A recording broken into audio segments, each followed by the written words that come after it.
माननीय अध्यक्ष जी, मैं माननीय सदस्य से को बताना चाहता हूं कि हमारी सरकार आदरणीय प्रधानमंत्री मोदी जी के नेतृत्व में जब 7 अक्टूबर से को 2014 में हम लोगों ने 6 नए फर्टिलाइजर्स के प्लांट्स लगाने का निर्णय किया, जो 4 पब्लिक सेक्टर में थे, 2 प्राइवेट सेक्टर में थे।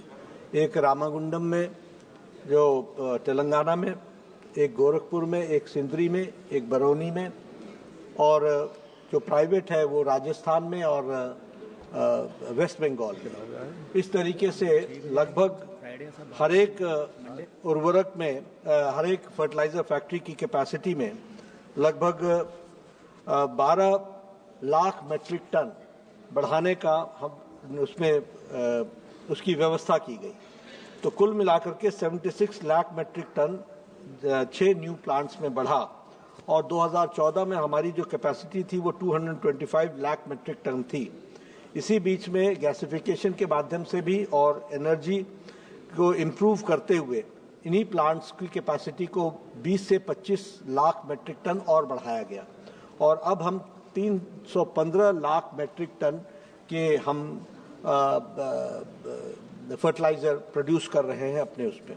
जहां तक फर्टिलाइजर की फैक्ट्री को लगाने का सवाल है, यह कंजम्पशन के बेस पर नहीं होता, ये वहाँ के रॉ मटेरियल और उसकी अवेलेबिलिटी पर डिपेंड करता है। ईस्टर्न इंडिया की तरफ इसका ध्यान कम दिया गया था, इसलिए ईस्टर्न इंडिया की तरफ ये सारे के सारे प्लांट्स लगे हैं, और जैसे जैसे अवेलेबिलिटी और उसकी आवश्यकता होती है हम इसको तीव्र गति से आगे बढ़ाने का प्रयास कर रहे हैं।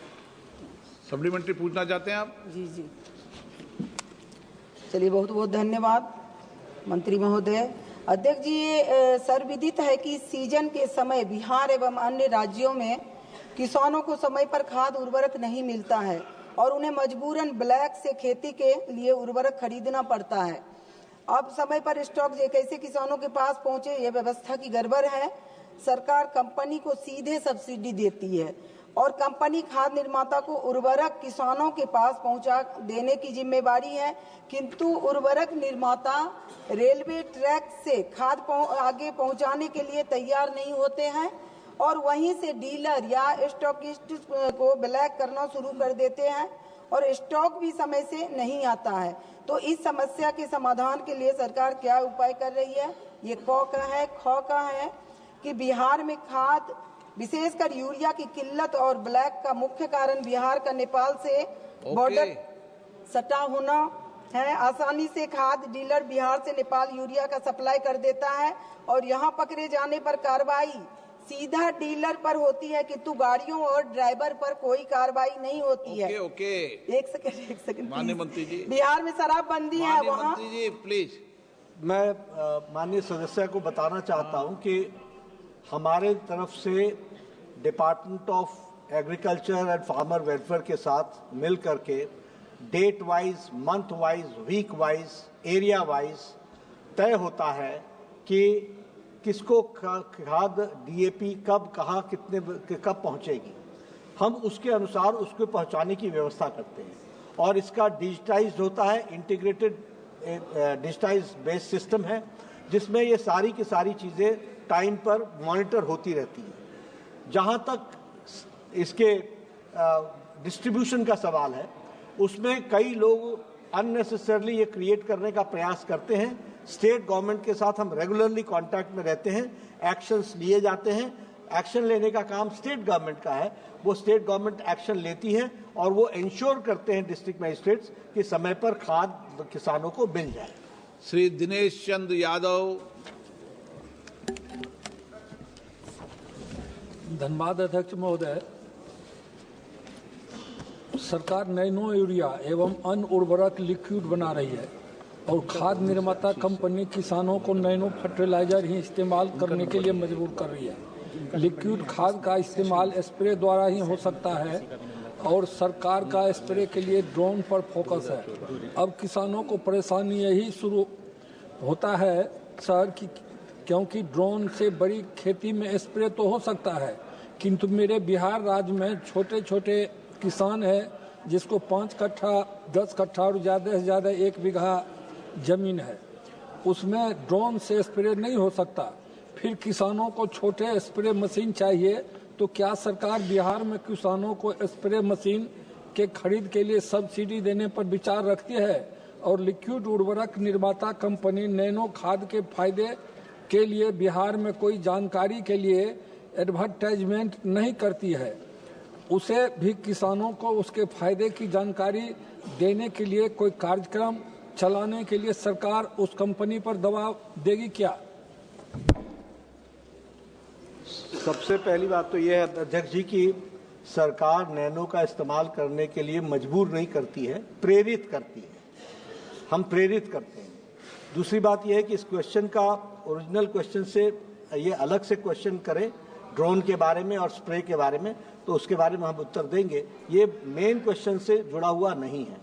जहाँ तक एक बात मैं और बता देना चाहता हूँ कि सिर्फ सदन की जानकारी के लिए, क्योंकि कई बार खाद के बारे में चर्चा होती है, यूरिया जो हम 266 रुपीज़ MRP 45 kg का दे रहे हैं, उस पर जो सब्सिडी है वो 1617 रुपये, यानी 1400 की सब्सिडी भारत सरकार प्रति बैग 45 kg पर दे रही है। DAP जो 1350 पर हम दे रहे हैं। यूरिया की रेट भी बता दो इनको है? यूरिया का बैग कितने रुपए देते हैं? यूरिया का 45 kg का कितने रुपए में देते हैं? 266 रुपीज, जयप्रकाश 266 रुपए। इसलिए मैं कह रहा हूं कि जयप्रकाश जी उस दिन कह रहे थे कि 1300 रुपए का देते हैं, जब प्रधानमंत्री जी ने कहा कि 300 रुपए कम में देते हैं। इसलिए मैं याद दिला रहा हूं 268 में।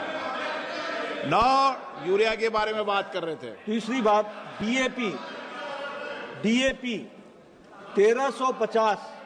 मैं बताना चाहता हूं कि प्रधानमंत्री मोदी जी ने जब इंटरनेशनल मार्केट में भी इसकी बहुत किल्लत हुई थी, तब भी 2020 से कोरोना के टाइम में इसके कॉस्ट को 1350 रुपए MRP 50 kg बैग से नहीं बढ़ने दिया है और आज दिन भी 1350 पे मिल रहा है। तीसरी बात कि इस पे जो कॉस्ट पड़ती है वो 3000 रुपीज पर बैग पड़ती है, यानी 1650 रुपए प्रति बैग भारत सरकार प्रति बैग पे कर रही है DAP के लिए। ये हमको ध्यान रखना है। श्री आनंद भदौरिया।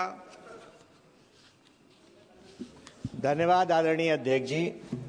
मैं आपके माध्यम से माननीय मंत्री जी से जानना चाहता हूं, पिछले दिनों हमारे लोकसभा क्षेत्र धौरहरा सहित पूरे उत्तर प्रदेश में यूरिया की किल्लत रही।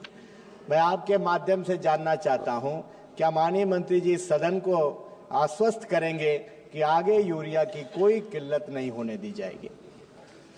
मैं सदन को आश्वस्त करना चाहता हूं और पहली बात बताना चाहता हूं माननीय सांसद महोदय, हमारे सदस्य, कि कभी भी किल्लत नहीं रही, कभी भी किल्लत नहीं रही।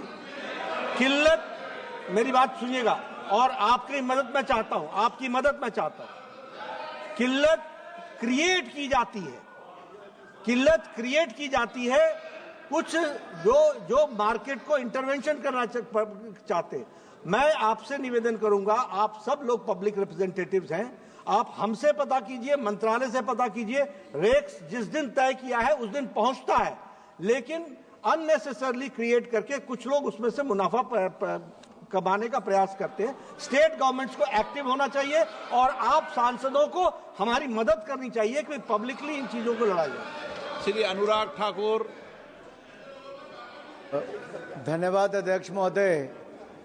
पहले तो मैं भारत सरकार का धन्यवाद करता हूं कि पिछले कई वर्षों में अंतर्राष्ट्रीय मूल्य बढ़ने के बावजूद हमारे किसानों पर बोझ नहीं पड़ने दिया। इसके लिए मैं सरकार का बहुत बहुत आभार प्रकट करता हूं।